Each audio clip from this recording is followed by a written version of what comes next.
नमस्कार।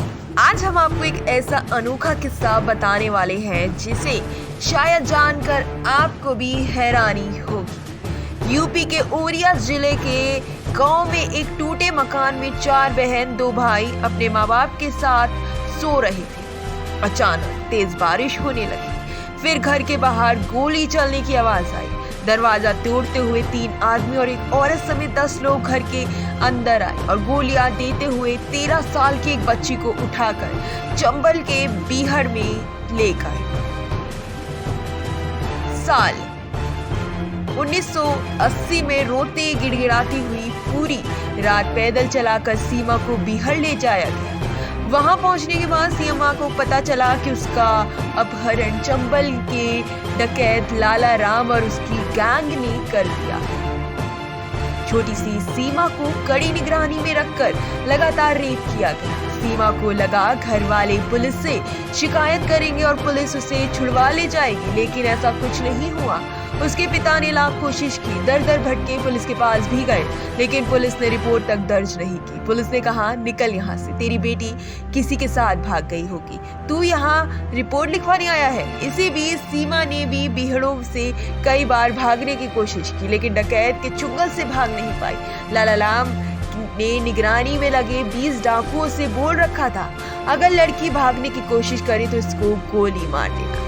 चंबल के बीहड़ों में 3 साल बीत गए। एक दिन पड़ोस के गांव का एक छोटा लड़का सीमा को जंगल में मिला।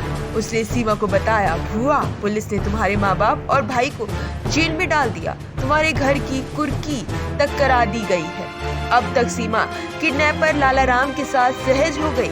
उसने लाला राम से पूछा, मैंने तो कुछ भी नहीं किया है, बंदूक को हाथ तक नहीं लगाया और फिर मेरे माँ बाप के साथ ऐसा बर्ताव किया। लाला राम ने कहा, मैंने अब तक जितने अपहरण, डकैती, हत्याएं की, पुलिस तुम्हें डकैत घोषित कर चुकी है, इसलिए ऐसा कर रही है। इसके बाद 16 साल की उम्र में सीमा परिहार हथियार उठाने को मजबूर हो गई। पुलिस से नाराज सीमा ने सब कुछ भुलाकर जुर्म के रास्ते को चुन लिया। लगातार लूट, अपहरण, हत्याएं करने लगी। लाला राम के बाद सीमा गैंग का दूसरा सबसे बड़ा चेहरा बन गई। उसने पूरी गैंग को संभालने की जिम्मेदारी ले ली। सीमा इतनी खौफनाक घटनाओं को अंजाम देने लगी कि उसकी तुलना फूलन देवी से की जाने लगी। अन्य साथी डकैत उसे बीहड़ की रानी कहने लगे। बीहड़ के बिना पैसे से गुजरे करना मुश्किल था, इसलिए सीमा और उसकी गैंग ने अपहरण कर फिरौती मांगने का सिलसिला तेज कर दिया।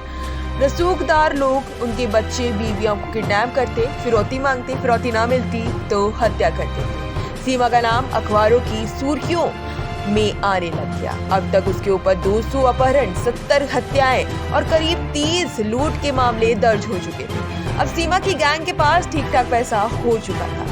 पैसा तो था, लेकिन अब हथियारों की दिक्कत आ रही थी। सीमा जो हथियार खरीदती थी वो पुलिस से मुठभेड़ के वक्त उसे धोखा दे देते थे। सीमा ने गैंग से कहा, अब हथियार खरीद नहीं पाएंगे, उन्हें लुटा जाए। सीमा ने अपनी गैंग के साथ पुलिस थानों में धावा बोलना शुरू कर दिया, वहां से हथियार लूटने शुरू कर दिए। सीमा के गांव में सिंगर ठाकुरों का दबदबा था। केवल सीमा के पिता परिहार ठाकुर थे।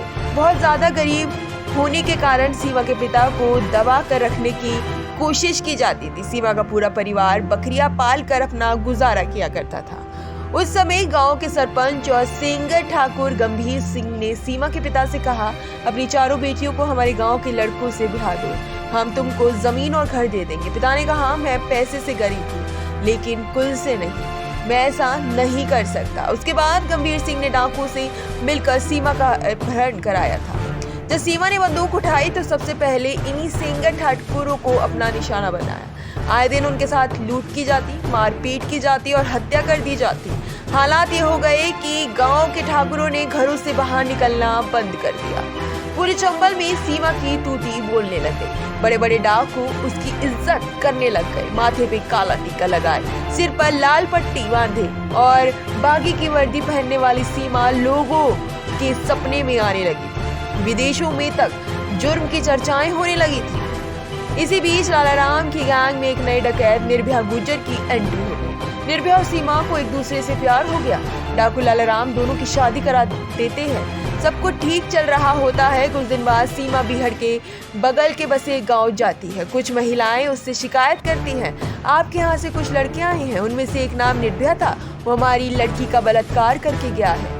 ये सुनते ही सीमा का खून खौल जाता है, लेकिन वो अपने आप को रोकती है। वो दोबारा निर्भया और गैंग से कुछ लड़कों को राशन लेने किसी गांव भेजती है। निर्भया और लड़कों को लौटने में देर हो जाती है।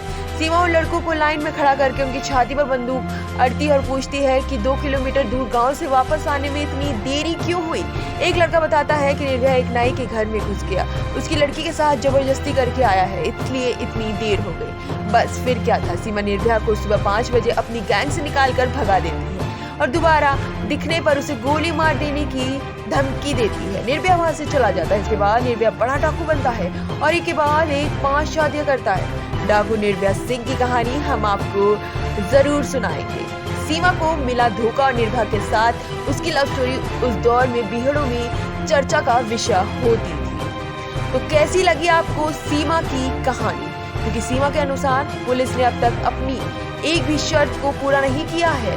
उसको लेकर उसने प्रधानमंत्री तक, बड़े नेताओं तक चिट्ठी लिखी, पर किसी ने जवाब नहीं दिया। हम आपको बता दें, सीमा 3 साल तक 3 महीने तक जेल में भी रही थी। 6 महीने उसका बेटा भी उसके साथ जेल में रहा था। जेल में रहते हुए सीमा ने 29 मुकदमों का सामना किया, जिसमें 8 हत्या और आधा दर्जन अपहरण भी आरोप शामिल थे। अब सीमा छूट चुकी है। वो बिग बॉस में भी दिखाई दी थी। अब वो अपने बेटे के साथ खुशी खुशी रह रही है। ऐसे ही और मजेदार किस्सों के लिए हमारे साथ बने रहें। हमारे चैनल को लाइक करें, सब्सक्राइब करें और बेल आइकन दबाना बिल्कुल भी ना भूलें।